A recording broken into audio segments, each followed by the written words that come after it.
Okay hey all right and welcome to all in today's discussion. वंदरोगा exam की revision series चल रही है जिसमें क्लास नाइन्थ ऑलरेडी कर चुके हैं, तो एनसीईआरटी हम करते हैं और जो भी हाईलाइटेड फैक्ट होंगे सिर्फ उन्हीं को हम करवाते हैं जो भी एग्ज़ाम पॉइंट ऑफ व्यू से इंपॉर्टेंट रहेंगे। वर्क एंड एनर्जी यानी कि काम और ऊर्जा जो है हम पढ़ लेते हैं। वर्क डन कब कहोगे कि काम हो चुका है? जब किसी भी वस्तु में हम फोर्स लगाते हैं, फोर्स की यूनिट होती है आपकी न्यूटन, और वो डिस्प्लेस हो जाए। डिस्प्लेस का मतलब होता है एक इनिशियल पोजीशन से फाइनल पोजीशन कहीं पर भी पहुंचे, तब हम कहेंगे कि वर्क डन हुआ है, राइट। तो इसका फॉर्मूला होता है W equal to force into displacement. अब जो काम होता है इसमें सिर्फ मैग्नीट्यूड होता है, कोई डायरेक्शन नहीं होती है, तो ये एक स्केलर क्वांटिटी हो जाएगा वर्क डन। और इसकी यूनिट होती है, देखो फोर्स की होती है न्यूटन और डिस्प्लेसमेंट की हो जाएगी न्यूटन मीटर। और दूसरे तरीके से इसको आप देखोगे तो जूल भी इसकी यूनिट होती है। अभी कैसे होती है वो हम डिस्कस करेंगे। देखो वर्क डन पॉजिटिव और वर्क डन नेगेटिव भी होता है। जहाँ की ओर बल लगा रहे हो और मूवमेंट भी वहीं की ओर हो रहा है तो पॉजिटिव होगा, कहीं और बल लगा रहे हो दूसरी ओर मूवमेंट हो रहा है तो वो नेगेटिव लेंगे, ठीक है। अब आप वर्क कब कर पाते हो, आप काम कब कर पाते हो? जब आपके पास ऊर्जा होती है। तो एनर्जी की यूनिट देखो क्या होती है, जूल। तो वही सिमिलर चीज़ यहाँ पर वर्क की भी यूनिट हम किस बेसिस पे एक्सप्रेस कर सकते हैं? जूल के बेसिस पे कर सकते हैं। 1 किलो जूल जैसे होता है ना, 1 किलो 1000 ग्राम, वैसे ही 1 किलो जूल जिसमें हम एनर्जी, ऊर्जा, काम इसको दर्शाते हैं, तो 1 किलो जूल बराबर 1000 joule, right. Now move to the next point, it is about kinetic energy, जिसे आप गतिज ऊर्जा कहते हो। मैं सिंपल भाषा में बोलता हूँ, अगर कोई चीज़ रुकी हुई है, कोई चीज़ रुकी हुई है और फिर अचानक से चलने लगे तो उसमें कौन सी ऊर्जा आ जाएगी? गतिज ऊर्जा आ जाएगी। तो वही चीज़ होती है काइनेटिक एनर्जी। गतिज ऊर्जा का फॉर्मूला क्या आता है? Half mv²। इसके लिए तो न्यूमेरिकल भी ऑलरेडी मैं करवा चुका हूँ, तो न्यूमेरिकल वाला पार्ट देख लेना, ठीक है। न्यूमेरिकल की सीरीज अलग चल रही है।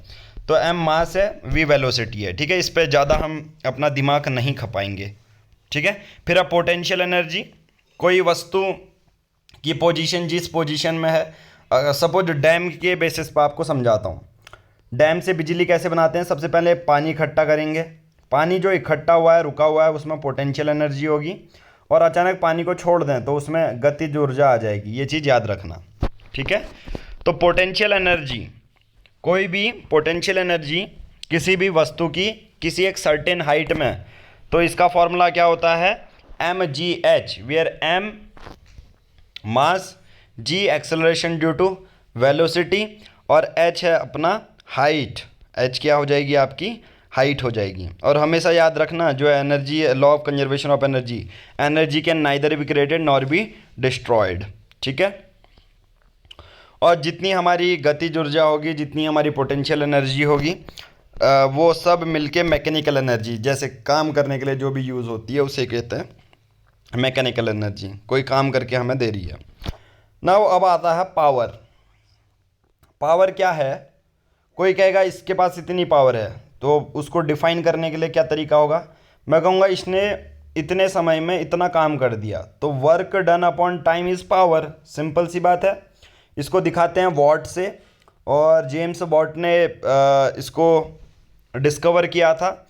इसका सिंबल W से दिखाते हैं। कुछ और यूनिट भी हैं, 1 किलोवाट 1000 वाट, 1 किलोवाट 1000 वाट, और 1 किलोवाट 1000 जूल पर सेकेंड के बेसिस भी वर्क अपॉन टाइम भी कह देते हैं, इसलिए भी ये होता है।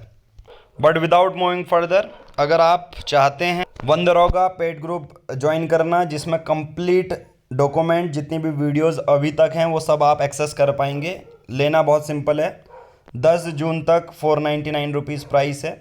इसी नंबर पर गूगल पे, फ़ोन पे करना है। जो भी पेमेंट करेंगे उसकी स्क्रीनशॉट सेम नंबर पर व्हाट्सएप करनी है, हम आपको अपने टेलीग्राम ग्रुप से ऐड कर लेंगे, राइट। साथ ही अगर आप प्रिपरेशन कर रहे हैं किसी भी गवर्नमेंट एग्ज़ाम की, तो यूके PR पब्लिकेशन आप ये ग्रुप ज्वाइन कर सकते हैं। इसमें जितने भी गवर्नमेंट अपकमिंग एग्ज़ाम होंगे उनकी डिटेल आपको यहाँ पर दे दी जाती है। नाउ अब बात करते हैं हम आगे, commercial unit of energy. Commercial unit of energy क्या होती है? जो घरों में ऊर्जा यूज़ होती है उसी के बारे में बात की जाती है कि 1 घंटे में कितना किलोवाट यूनिट आई होता है ना, यूनिट चेक करो बोलते हैं। तो 1 किलोवाट आवर होता है 3.6 इंटू 10⁻6 जूल। ठीक है, तो 1 यूनिट कभी कभी बोलते हैं ना, 1 यूनिट फुकी, उसका मतलब होता है 1 यूनिट का मतलब 1 किलोवाट पर आवर, और 1 किलोवाट पर आवर का मतलब 3.6 इंटू 10⁻6 जूल एनर्जी जो है खर्च हुई। ठीक है, तो ये भी हमारा चैप्टर आई थिंक हो चुका है। फिर उसके बाद नेक्स्ट चैप्टर करेंगे साउंड। आज की इस वीडियो में इतना ही करेंगे। Thank you, have a nice day.